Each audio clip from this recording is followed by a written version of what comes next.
साथ जैसे कि मैंने पहले तारुफ करवाया, कर्नल सैयद जाफ़र अब्बास और उनकी अहलिया सबा जाफ़र मौजूद हैं, जिनके साहबजादे शहीद लेफ्टिनेंट सैयद यासिर अब्बास रिजवी ने शहादत नोश की। लेफ्टिनेंट पाक नेवी सितारा बिसालत भी इनको मिला और मेहरान बेस हमले में इन्होंने शहादत नोश की। सर, कुछ भी आप शेयर करना चाहें, थोड़ा सा अगर आप यादें ताज़ा करना चाहें, क्योंकि मेरे लिए बहुत टफ है, मेरे लिए बहुत मुश्किल भी है कि मैं आपसे पूछूं कि आपके तासुरात कैसे थे। ये अच्छा नहीं लगता ऑन स्क्रीन या वैसे भी अगर बीइंग अ पेरेंट में देखूं, लेकिन आई एम श्योर आपका सर फख्र से बुलंद होगा और बहुत सारी ऐसी बातें, बहुत सारी ऐसी यादें होंगी जो आप सर शेयर करना चाहते होंगे और जो आप मुल्क को, कौम को बताना चाहते होंगे। बिस्मिल्लाहिर्रहमानिर्रहीम। मैं अभी गुफ्तगू सुन रहा था तो जो बात हो रही थी ना कि अगली जनरेशन की मोटिवेशन, तो यासिर ने जो मोटिवेशन ली थी वो इन्हीं शोधा से ली थी। 65 की शोध, सितारे बसालत और निशान हैदर सारे, और इसी तरह 71 की और भी दूसरी। और वो यानी शहीद, मैं क्योंकि काफ़ी फैमिली से मिला हूँ इस दौरान, कि शहीद जिनके बच्चे शहीद हैं वो ऑलमोस्ट सबका ना एक ही कॉमन सी एक चीज़ होती है कि वो बड़े सेपरेट से होते हैं। यानी फैमिली में भी, दोस्तों में भी उनकी एक ऐसी ख़ास बात होती है जो उनके जाने के बाद फिर वो रियलाइज़ होता है कि ये ऐसी बातें करते थे। और ये फोर्सेस ज्वाइन करने के बाद आपको लगता है ऐसा, या उससे पहले से ही? मैं ये शुरू से मैं, अब आपने ये बात की तो मुझे याद आया, क्लास 3 में था या 4th में था, हम मुल्तान में पोस्टेड थे, तो इसकी ये बहुत अच्छा था पढ़ाई में, ही वॉज आउटस्टैंडिंग, मतलब 90% मार्क्स लेना उसके लिए कोई इशू नहीं था। तो वो रिपोर्ट्स जैसे बच्चों की आती हैं क्वार्टरली या जो भी आती हैं, तो वो कभी दिखाता था कभी नहीं दिखाता था, तो उसने 2-3 रिपोर्ट्स मुझे नहीं दिखाई। तो टीचर ने उसको स्पेशली कहा कि आप ये रिपोर्ट्स अपने फादर से साइन करा के लाओ। तो जब मैंने देखा तो किसी में उसके 95% मार्क्स थे टोटल, किसी में 96 थे, किसी में फर्स्ट था, किसी में सेकंड था, मतलब कोई ऐसी, मतलब कोई डिस्पैरिटी, बहुत ज़्यादा डिफरेंस नहीं था किसी में। तो मैंने पूछा कि आपने क्यों नहीं दिखाई मुझे? कहते बाबा, मैंने कहा फर्स्ट सेकंड ही आया हूँ तो क्या दिखाना आपको? तो मैंने कहा नहीं बेटा, दिखानी चाहिए। कहते नहीं बाबा, मैं बड़ा काम करूँगा फिर आपको बताऊँगा। मतलब ये मैं बात ये कर रहा हूँ कि अगर हम उनको रियलाइज़ करें ना बातों को, तो बच्चे से ही वो फिर बाद में भी बड़ा हम्बल, बड़ा एक दूसरे की मदद करने वाला, दोस्तों के साथ इकट्ठा रहने वाला, अपने कोर्समेट्स के साथ।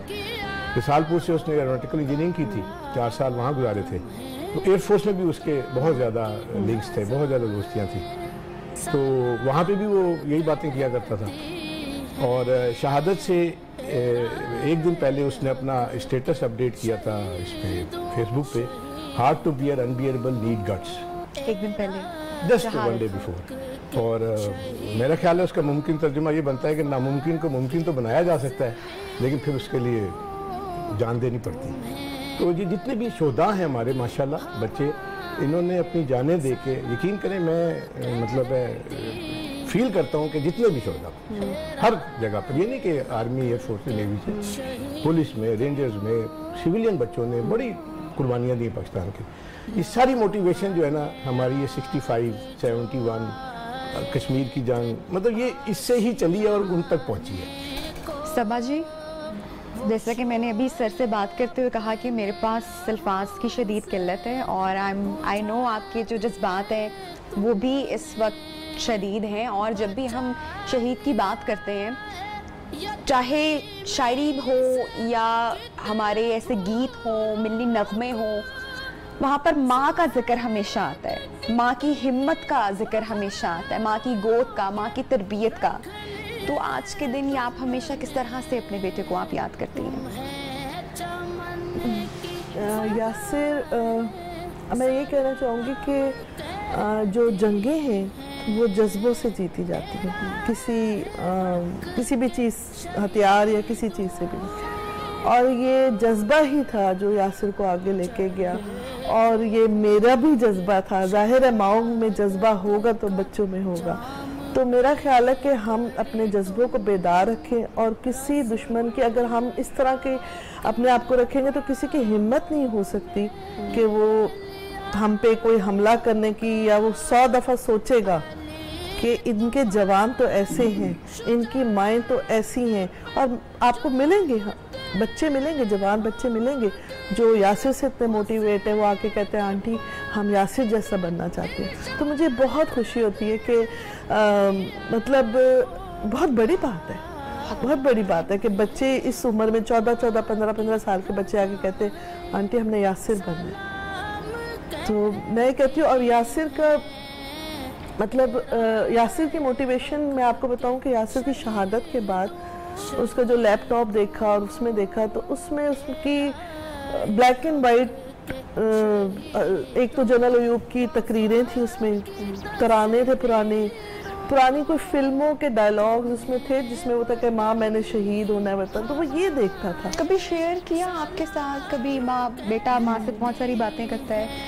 बस मुझसे नहीं किया, लेकिन उसने बाकी जैसे अपनी बहनों को मतलब उसने विद इन 3-4 दिन इस तरह की बातें की कि बहन को फ़ोन करके कहता कि दुआ करो मैं ऐसे ना जाऊं कि बस धमाका हो गया मैं चला गया, मेरे हाथ दुश्मन लग जाए तो मैंने भून के रख दूंगा और बताऊंगा कि हम क्या होते। और फिर उसके बाद उसने अपने रूममेट्स को कहा कि देखो मुझे ऐसे गोलियां लगेंगी, मैं ऐसे गिर जाऊंगा, और उसने करके दिखाया। और फिर तुम देखना मेरी ऐसी तस्वीरें लगेंगी। और दोस्त कहते थे आंटी, हम हंसते थे कि तू कैसे शहीद होगा, तू एयरोनॉटिकल इंजीनियर, तू जहाज का इंजन ठीक करोगा, इंजन तेरे ऊपर गिर जाएगा, फिर तू शहीद होगा, तेरे पास कहाँ चांसेस है? तो वही कहता था चांसेस नहीं है, लेकिन बस उसका वो जज्बा था और उसने वो मतलब वो लम्हा एक सेकंड के लिए भी ज़ाया नहीं किया जो उसको अल्लाह ने अता किया। जितने भी लोग होते हैं वो ये जज्बा रखते हैं अपने अंदर कि कभी अगर मौका आएगा तो वो कुछ भी कर गुजरेंगे।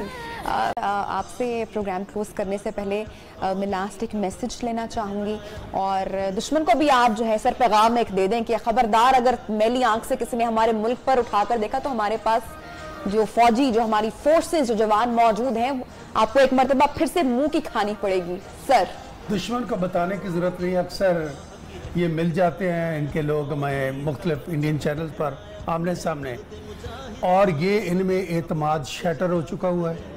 बिल्कुल उनको मज़ीद डराने की ज़रूरत नहीं, वो काफ़ी डरे हुए हैं। रही बात अपने लोगों की, मैं सिर्फ ये कहूँगा कि अब जिस वार में हम उतरे हुए हैं इसके लिए हर बच्चा, हर बूढ़ा, हर गली में हर आदमी सिपाही है।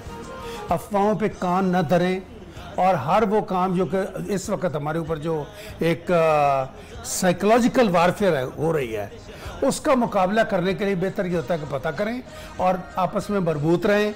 गली मोहल्ले में अगर हम आपस में एक दूसरे के साथ जुड़ जाते हैं तो ये पूरी कौम का एक स्ट्रक्चर बनता है जिसके अंदर 5th जनरेशन वॉर फेल हो जाया करती है।